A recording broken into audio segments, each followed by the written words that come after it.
Oh gosh, what is up? It's your boy Omega SMG coming at you with a new video. This one is actually a breakdown of, as you can see right here, this apple pie remake I did. I know I'm making a lot of remakes. In fact, I kind of plan on remaking all of Rodeo. No promises on that. Rodeo's a really complex album, so not going to promise anything. So let's go ahead and start off with this main piano loop. It is just 2 bars. I have it, yeah, 2 bars, uh, 4 chords. Got a G minor, G sharp minor, A sharp minor, and a B major, and then a D minor. It just like then got 2 bass octaves that are just the root notes of all of the chords. We're super duper basic, but it sounds really good. I'll play it for you guys.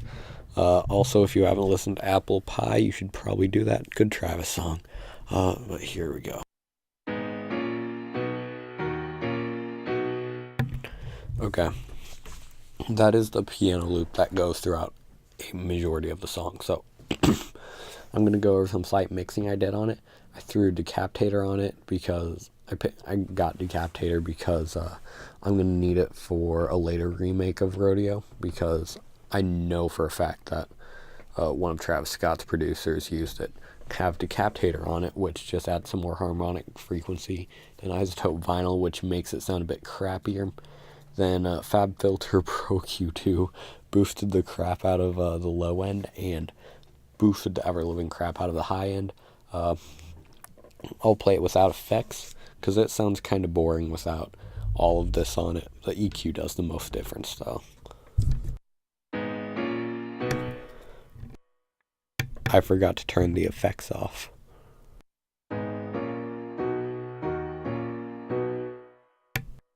Like it sounds kind of muddy. Got some reverb on it. It's plate reverb, really basic. It's just a medium plate preset. I pulled up the reverb time a bit, and that's it. I like it. But yeah, it makes it sound a lot more energetic. A compressor would work too, but I wasn't feeling a compressor.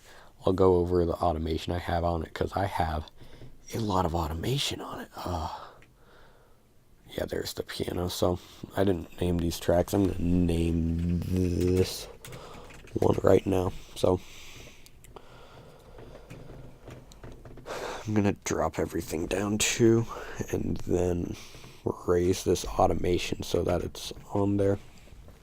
So let's look at this automation. So I have the reverb send automation. It just goes out at the end of it so that it sounds more sampled, and then channel volume envelope goes in at the beginning, makes it sound a bit more sampled. This is what it sounds like with all the automation on it. It's not a huge difference, but it is a big enough difference that I decided to do it.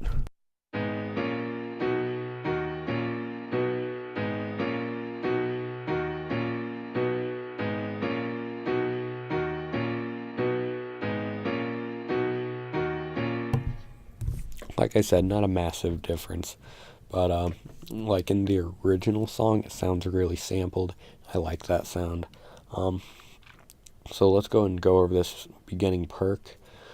This is not the exact sound.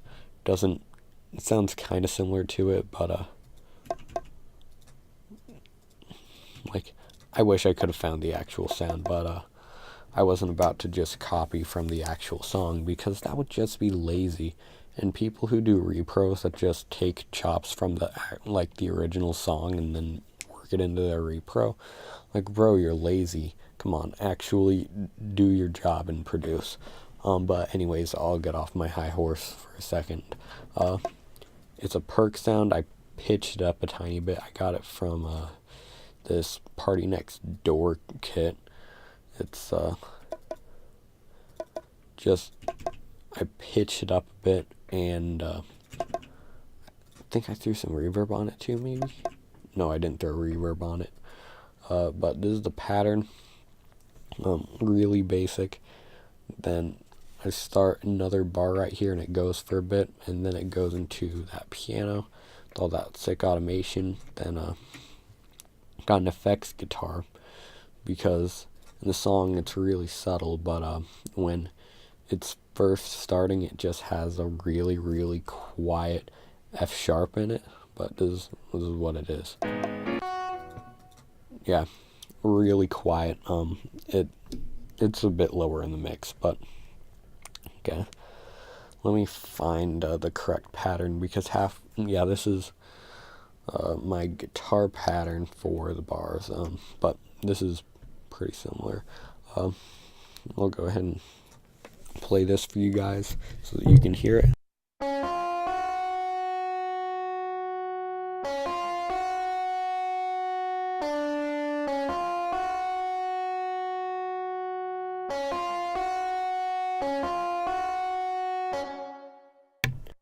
Okay,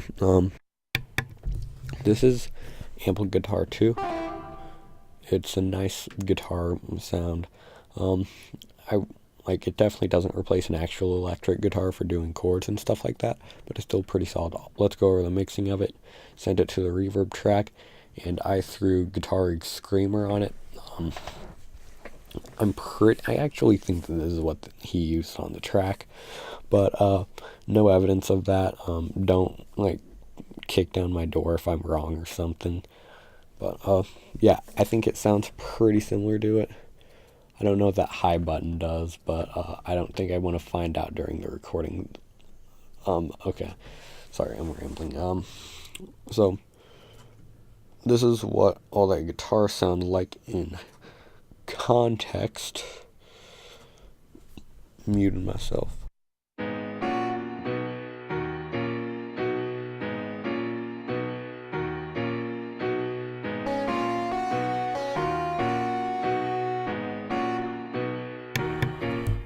So yeah, that's a different guitar pattern, but it still has the same notes. Now I'll go over the 808. This is the 808 that I made in my Serum video. You can click the card to use this, and I just turned up the distortion almost all the way. Did I add any other distortion to it? No, I didn't. But yeah, during this part, it just have it rise in volume so that it kind of mixes a bit better. I wasn't quite sure what they did there, but it wasn't like it was just a sudden switch up. But this is what the 808 part sounds like. Oh yeah, I'll go through the notes real fast. I kind of want to say it goes up through the scale, but this is like a really, really, it sounds very warm, very Western, and it has 3 half steps in it, which isn't very common. D is out of the scale completely, but it sounds good. So it's kind of going up the scale, kind of not. But oh well. It goes G sharp, A sharp, B, and C, D, D sharp.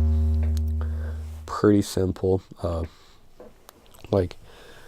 But it's not something most people would think of. If you're new to music theory, you wouldn't think to put that D there because it's out of scale. But it sounds good. That's what matters. Then got the 808 down part, which is the second part that is put down an octave. And this is what that sounds like.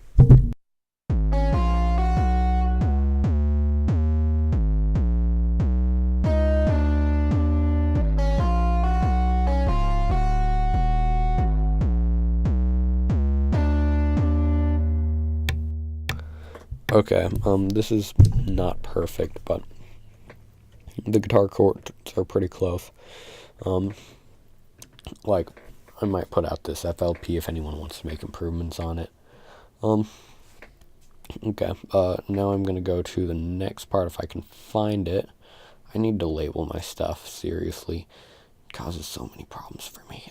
Okay, but this is after that, it turns into a Moog sound. I heard it as a Moog at least, and some drums. This is what the Moog sound is like.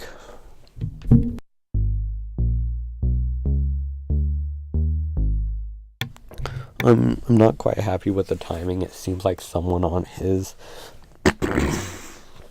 like Mike Dean definitely played it himself, because if you didn't notice, Mike Dean definitely made this track. But yeah, this is just the 808 pattern with some different timing. Goes right after right after the 808. I also have this 808 stop pattern that just is one of the 808 notes with a really low velocity so that it stops. This is, oh yeah, the drums. Yeah, here are the drums. These are some really basic drums. I cut out the hi-hats to be in visual, but this is something that I don't see very often. Very little kick activity. Then you have your snare on the 3 and the 7, which is normal. However, uses the claps for the bounce instead, and they're really quiet. This is what the drums sound like.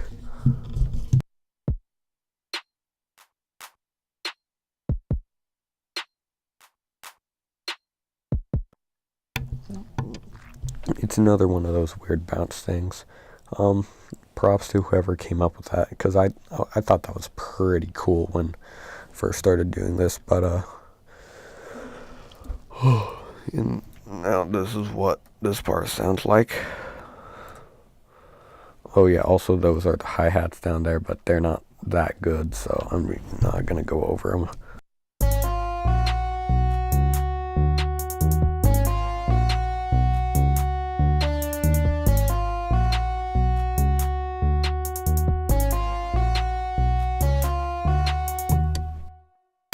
Yeah, then your guitar cuts out and it just goes to the drums.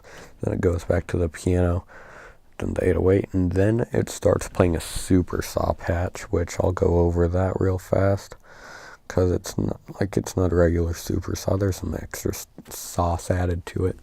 But yeah, I got 8 voices on a regular saw, pretty detuned, and then I have a single octave lower. Only 2 voices, only slightly detuned, and I didn't pull down the level. Oh well, but I have I have 2 automation clips on this. Actually, they go up together. It's a Fruity Love filter. It brings up the cutoff and it brings up the volume of this. So this is what that part sounds like. So yeah, mute myself.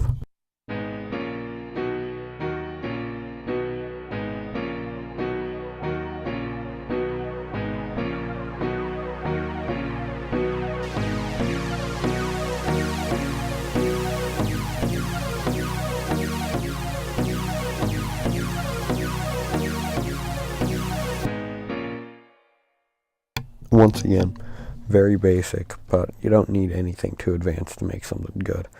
Then it just completely changes. It just goes to a Moog bass, because Mike Dean worked on it.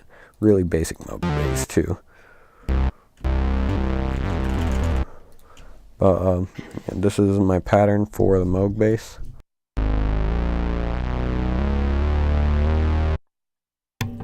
Yeah, really basic. Anyone could do this. I'm not gonna go through it. Then goes to this, which is the super saw under the piano. At least that's what I heard. Then it cuts out that Moog, then goes to the 808, and then just plays the super saw for T.I. to do his outro, where he makes words way too long. Really, when we think about it, T.I. is a lot like me, because I make videos that don't need to be as long as they need to be, but I do it so I can abuse SEO, not because of the fact that I'm just pretentious like that. But anyways, hopefully you guys enjoyed this video. If you guys want to make any improvements to it, go for it, because I know my remake here isn't perfect. Made it in a few hours, but I'm hoping that someone with better abilities than me can get started from this. But yeah, smash that like button if you haven't already. Smash that sub button. Help me get to 10 minutes. Leave a comment. Help me abuse that YouTube YouTube search results engine. This is Omega SMG signing out.